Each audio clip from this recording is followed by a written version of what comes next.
In this video, I'm going to talk about the 4 stages of competence, explained in a model right here. This model can be a valuable tool to you in understanding the 4 stages you, or basically any person, goes through when learning something new. As you can see, the 4 stages are divided over 2 levels: the unconscious, when you are not in an aware state of mind, and the conscious level, where you are aware of something. The 4 stages include unconscious incompetence, conscious incompetence, conscious competence, and unconscious competence. These stages can actually be applied to everything you learn, and particularly when it's about developing and certainly also changing a certain behavior. So let's now take a look at the very first stage, unconscious incompetence. In this stage, you are unaware of your lack of skill or knowledge in a particular area. It's like you don't know what you don't know, right? Essentially, you are incompetent, but you are also completely oblivious to it. You are doing the things the way you think they should be done. Logical, for this is your comfort zone. However, as we are curious beings, it is inevitable that we will discover something new one way or the other, which may lead us right into the next stage, conscious incompetence. In this stage, you become aware of your lack of skill or knowledge, and you start to realize there is in fact something you did not know before, and you start to recognize the need to acquire new abilities. This stage often arises when someone encounters a new task, challenge, or learning opportunity. In this stage, you will need guidance and training to progress. Now, it's very important in this stage to be patient and not to get discouraged too quickly.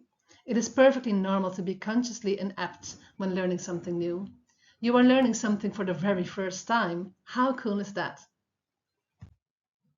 You now enter the next stage of your learning process, conscious competence. In this stage, you acquire the necessary knowledge and skills through learning, practice, and experience. You can now consciously apply your knowledge and put effort into performing the task correctly. Competence is achieved, but it still requires concentration, focus, and deliberate effort. It's important to keep practicing your new skill. You will see that you are making progress. But there's one final stage, and this is unconscious competence. In this final stage, you have practiced and internalized the skills to the point where you can perform them effortlessly, without conscious thought or effort. The skills have become automatic and ingrained, making them your second nature. People in this stage often perform tasks with ease and efficiency. In other words, what seemed to be difficult at first has become so easy to you that you do not even have to think or worry about it. It all seems to come naturally, and you can do it effortlessly. You have now stretched your comfort zone.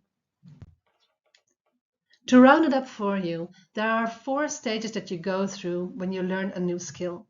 It's important to note that moving from one stage to the other is not always a linear process. People can move back and forth between stages depending on the complexity of the task, of their level, or their level of practice and experience.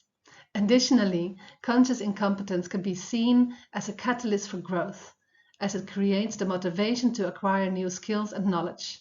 And what I mean by that is, there is always something new to explore and to learn.